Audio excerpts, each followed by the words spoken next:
नमस्कार दोस्तों। आज की हमारी कहानी है रोटियों का खेत।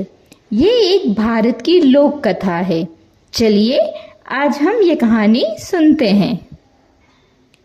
एक गांव में एक अमीर किसान रहता था। उसे संसार में केवल दो चीजों से प्रेम था। पहली चीज दौलत और दूसरी चीज अपनी बूढ़ी माँ। उसकी माँ नेक दिल थी और हमेशा धर्म ध्यान में समय बिताया करती थी। वह किसान बहुत कंजूस था, लेकिन अपनी माँ की हर इच्छा खुशी से पूरी करता था। उसकी माँ सरल स्वभाव की और बहुत दयालु थी। वह देखती थी कि गांव में ऐसे कितने ही लोग हैं जिन्हें पेट भरने के लिए रोटी भी नहीं मिलती। वह ऐसे जरूरतमंदों की और भूखों को खाना खिलाती थी। कभी कभार वह उन्हीं के लिए अपने बेटे से रुपयों की मांग भी करती थी। किसान अपनी माँ की इस आदत को फिजूल खर्ची समझता था। एक दिन किसान की माँ बीमार पड़ गई। किसान अपनी माँ के स्वास्थ्य के लिए बहुत चिंतित हुआ। उसने हकीम वैद्य बुलाए, लेकिन किसान की माँ के स्वास्थ्य में कोई भी सुधार नहीं हुआ। वह सोचती कि मेरा बेटा अमीर है पर कंजूस भी है। मेरे ना रहने पर वह गरीबों की मदद करना भी छोड़ देगा। तब कौन उनकी मदद करेगा? बेचारे कहाँ जाएंगे? एक दिन उसने अपने बेटे से कहा, बेटा, अब नहीं लगता कि मैं ज्यादा दिन जी सकूंगी। मेरा आखिरी समय आ गया है। यदि तू मुझे प्यार करता है तो मेरी एक इच्छा पूरी कर दे। अपनी माँ की बात सुनकर किसान को बहुत दुख हुआ।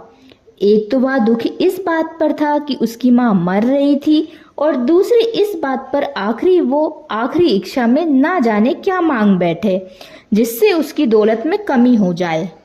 कुछ दिन की मेहमान जान और माँ के प्यार में उसने हामी भर ली कि वह उसकी आखिरी इच्छा जरूर पूरी करेगा।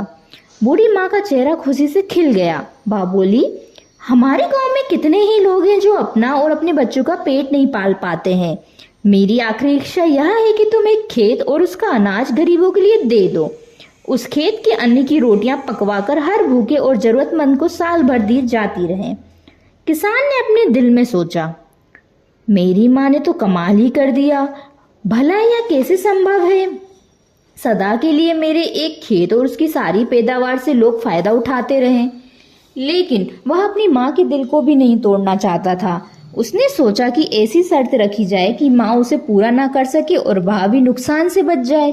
किसान ने एक तरकीब सोची और बोला, माँ, तुम ईश्वर के लिए मरने का नाम ना लो। तुम सलामत रहो। बाकी रही तुम्हारी इच्छा तो भला मुझे उसे पूरा करने में क्या आपत्ति हो सकती है, लेकिन एक शर्त है, तुम गंगा धाम की यात्रा कराओ। वह जानता था कि उसकी माँ हिलने डुलने और चलने फिरने में समर्थ नहीं है। पहले तो वह घर से बाहर ही नहीं जा सकेगी और फिर भी गई तो वापस नहीं आ सकेगी। इस प्रकार सारी बात यहीं खत्म हो जाएगी। किसान की माँ बेटे की चाल समझ गई थी। वह अब अच्छे कपड़े पहनकर यात्रा के लिए तैयार हो गई। किसान ने एक आदमी माँ के साथ यात्रा पर भेज दिया। कुछ दिनों बाद वह आदमी सर मुड़वाकर गांव आ गया और सारी बात किसान से कह दी कि जैसा कि उसकी माँ ने उसे कहने के लिए बोला था।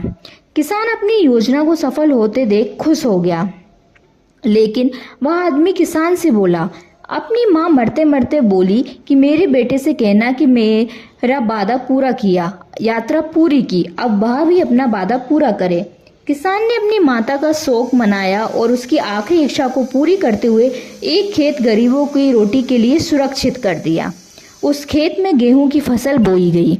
फिर उस खेत के गेहूं के आटे की रोटियां सुबह शाम यात्रियों तथा गांव के गरीबों में बंटने लगी, जिससे खेत की ख्याति सारे देश में फैल गई। लोग उसी रोटियों का खेत कहकर पुकारने लगे। एक यात्री ने किसान की माँ से बताया, आपका बेटा यात्रियों और गांव के गरीबों को रोटी बांटता है। यह सुनकर माँ बहुत खुश हुई। जब वह गांव आई तो किसान को अपनी आंखों पर यकीन नहीं हो रहा था। माँ ने सारी बात समझाते हुए कहा, बेटा, जैसे तुमने योजना बनाई थी उसी तरह मैंने भी योजना बनाई। किसान अपने किए पर लज्जित हुआ। उसने माँ के पांव पकड़कर माफी मांगी। तब से वह खेत जिसमें उपजे अनाज की रोटियां गरीबों में बांटी जाती थी। रोटियों का खेत कहलाने लगा।